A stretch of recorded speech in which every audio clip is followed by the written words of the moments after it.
Bitoy na gagaya ka. Okay, dali. Ketutan tayo. Ketutan tayo. Limot.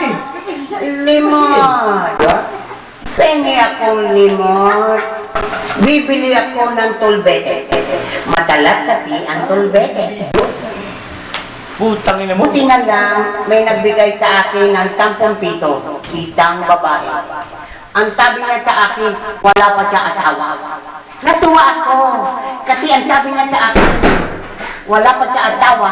Ang ibig sabihin, siya ay tinggil. Ang gusto ko, paglaki ko ay tinggil.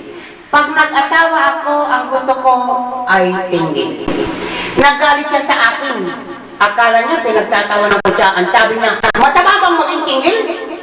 Ang sabi ko, hindi. Bigla dumating ang kaibigan niyang bakla. Tinuntong ako sa note. Ang takit-takit ng aking note. Ang sabi ko sa kanya, kilala kita. Itutumbong kita. Ang sabi niya sa akin, kilala din kita.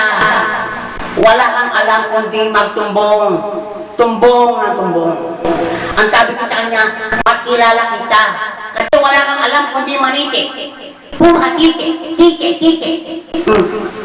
Kaya kayo na ang mag-utga. Kung tino na aming dalawa, ang dapat itumbong at sisihin. Salamat po.